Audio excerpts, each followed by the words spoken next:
இல்லை இவ்வளவு நாளா பேர் சொல்லலை பேர் சொல்லலை பேர் சொல்லலைன்னு விமர்சனம் வச்சாங்க. இன்னைக்கு பேர் சொல்லிட்டாருன்னு விமர்சனம் பண்ணிட்டு இருக்காங்க. இதுதான் அவங்களுடைய பேட்டர்னே. நம்ம பல இடங்களில் சொல்லிட்டு இருக்கோம். அதாவது நீங்க பாஜகன்னு சொல்ல தேவையில்லை, பாசிசம்னு சொன்னாலே எல்லாருக்கும் தெரியும்.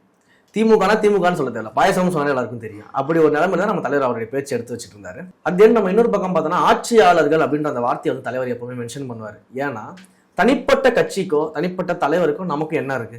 எதுவுமே கிடையாது. அவங்க அதிகாரத்துல இருந்து மக்களுக்காக சரியாக உழைக்கல, மக்களை ஏமாத்துறாங்க, சுரண்டல்ல ஈடுபடுறாங்க அப்படின்னா அங்கதான் நம்ம அவங்களை கேள்வி கேட்கணும். நீ தனிப்பட்ட கட்சியா இருந்தா அவங்க யாரும் கண்டுக்க மாட்டாங்க.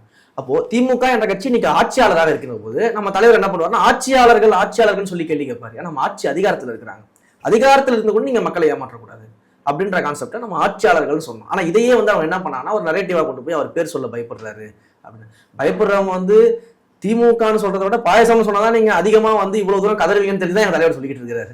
அப்ப பயப்பட வேண்டிய அவசியமே இல்லை. இருந்தாலும் உங்களுடைய ஆசையை நிறைவேற்றத்துக்காக இன்னைக்கு எங்க தலைவர் திமுகன்னு சொல்லியிருக்காரு. 2026 பெண்களுக்கு பாதுகாப்பு இல்லாத, அந்த பாதுகாப்பை உறுதி செய்யாத இந்த திமுக ஆட்சியை அகற்றுவோம்னு சொல்லியிருக்காரு.